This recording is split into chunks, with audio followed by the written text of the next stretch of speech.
चुनाव चाहे कोई भी हो, कांग्रेस पार्टी में बगावत की कहानी पुरानी है।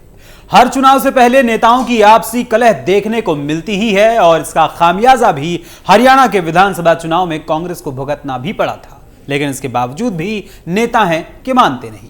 अब एक बार फिर से दिल्ली विधानसभा चुनाव से पहले कांग्रेस पार्टी को जबरदस्त झटका लगा है, क्योंकि एक तरफ कांग्रेस दिल्ली में केजरीवाल को काउंटर कर रही है, तो वहीं दूसरी तरफ एमपी में गजब का ड्रामा चल रहा है, जिससे दिल्ली की सियासत में एक नया मोड़ आ गया है।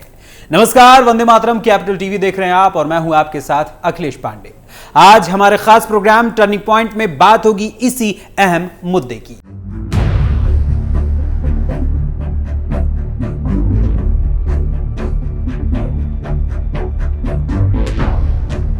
मध्य प्रदेश में कांग्रेस में कलह कोई नई बात नहीं है, लेकिन दिल्ली में बैठे शीर्ष नेताओं के लिए यह चिंता की बात जरूर है।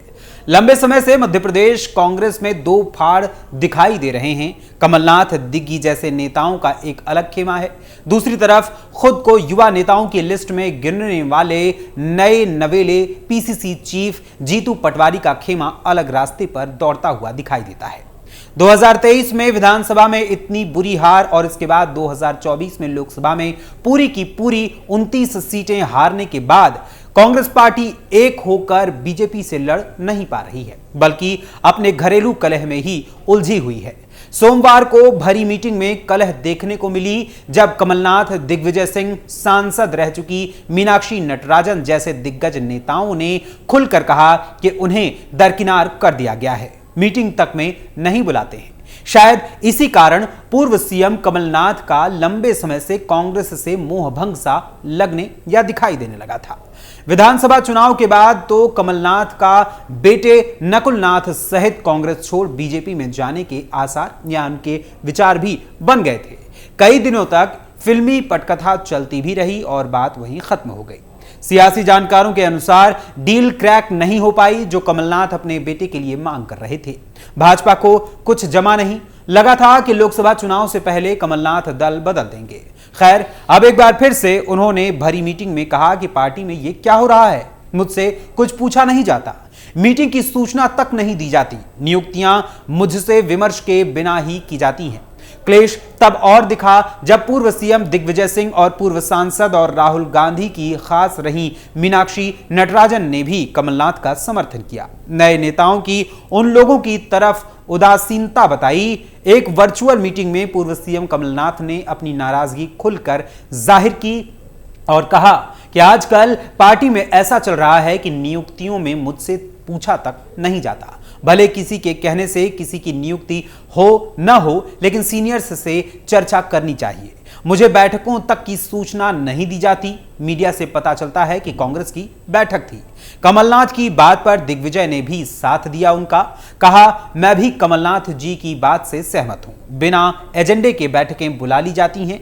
आज की मीटिंग का 6:31 पर एजेंडा मिला है। मैं मोबाइल से यानी कि मोबाइल फोन के जरिए मीटिंग में जुड़ा हूं, तो एजेंडा कैसे देखूं।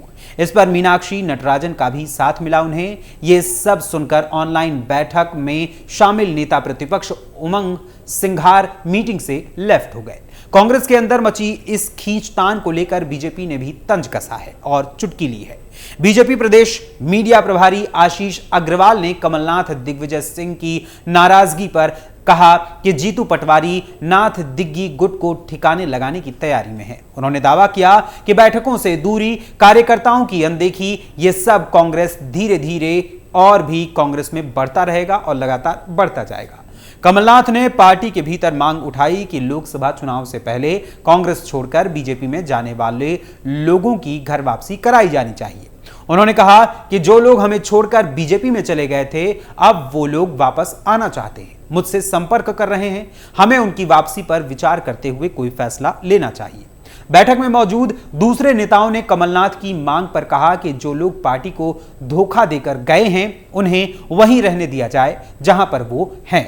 गद्दार लोगों की चिंता हमें छोड़ देनी चाहिए। कमलनाथ ने कहा कि वो लोग हमारे मजबूत लोग रहे हैं, उनकी विधानसभा क्षेत्रों में मजबूत पकड़ है, उनकी वापसी से पार्टी को मजबूती मिलेगी। इस पर दिग्विजय सिंह, जीतू पटवारी समेत कई नेताओं ने कहा कि अभी इसे होल्ड पर रखते हैं, इस पर बाद में अलग से 10 जनवरी को बात करेंगे।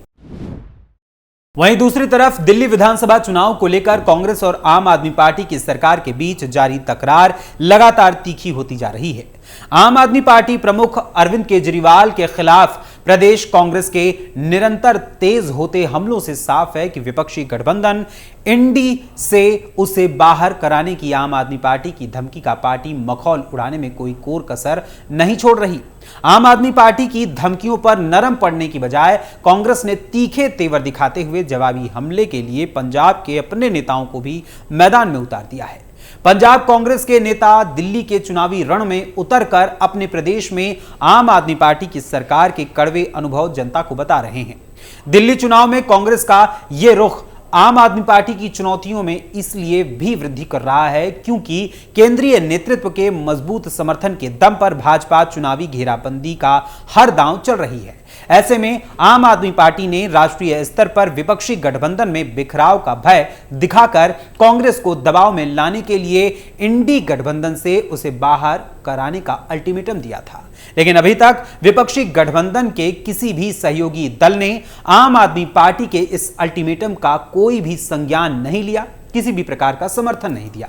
केजरीवाल से सहानुभूति रखने वाली तृणमूल कांग्रेस यानी टीएमसी और समाजवादी पार्टी जैसे दलों की ओर से भी कोई प्रतिक्रिया इस पर नहीं आई है।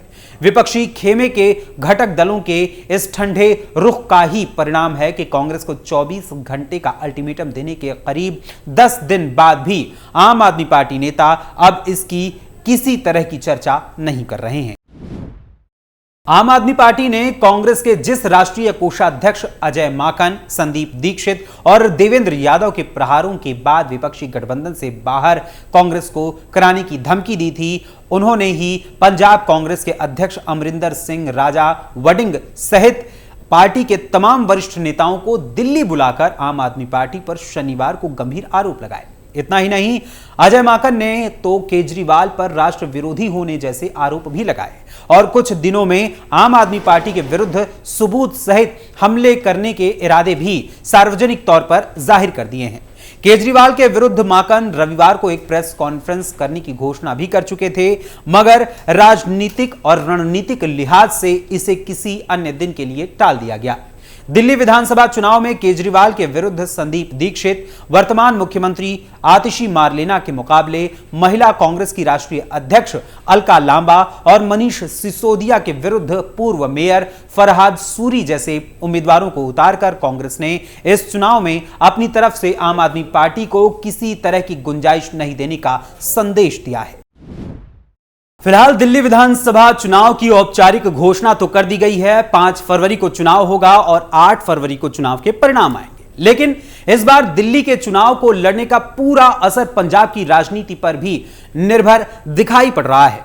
आम आदमी पार्टी, कांग्रेस और भारतीय जनता पार्टी के द्वारा इस चुनाव में जीतने के लिए पूरा जोर लगा दिया गया है। पिछले सप्ताह आम आदमी पार्टी के राष्ट्रीय संयोजक अरविंद केजरीवाल और महासचिव संगठन डॉक्टर संदीप पाठक ने बैठक करके सभी विधायकों, मंत्रियों, बोर्ड कॉरपोरेशन के चेयरमैन और सीनियर नेताओं की ड्यूटियां हर विधानसभा क्षेत्र में लगाई और उन्हें एक एक घर तक पहुंचकर बात करने को लोगों से कहा है।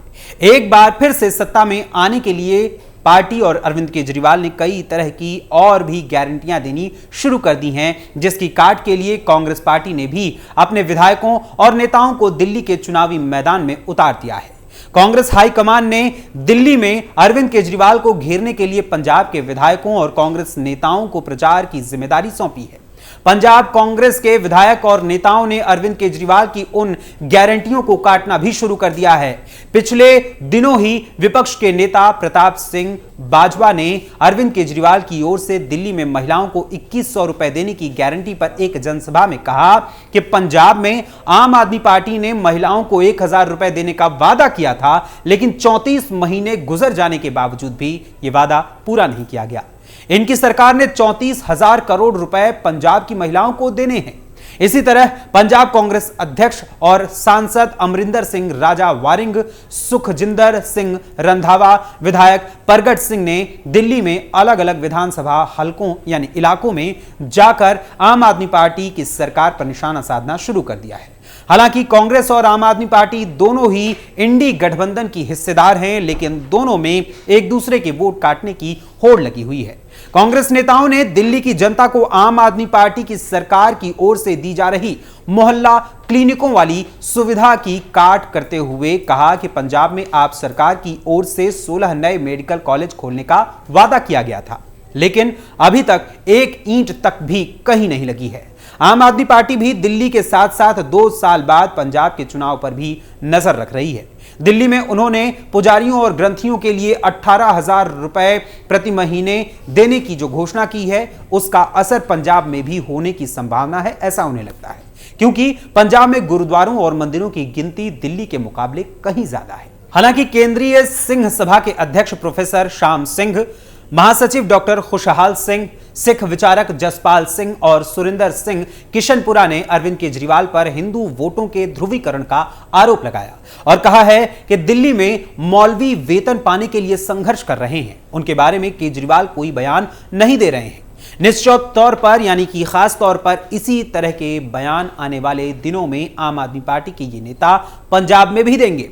कांग्रेस के इस बार दिल्ली के चुनावी मैदान में जोर लगाने से आम आदमी पार्टी की मुश्किलें बढ़ सकती हैं। यानी कुल मिलाकर अगर देखा जाए तो कांग्रेस अपनी अंदर कलह की वजह से कहीं दिल्ली में भी मौका न गंवा दे। अब इस पर भी कांग्रेस पूरी तरीके से फोकस भी कर रही है। फिलहाल अब देखना होगा कि इन तीनों की यानी कि भारतीय जनता पार्टी, कांग्रेस और आम आदमी पार्टी के बीच बने त्रिकोणीय मुकाबले में कौन कितना दांव मारता है और किस पर यह दांव भारी पड़ता है। फिलहाल टर्निंग पॉइंट में आज के लिए बस इतना ही। फिर मुलाकात होगी किसी और खबर, किसी और मुद्दे के साथ। तब तक के लिए मुझे अनुमति दीजिए। धन्यवाद, नमस्कार।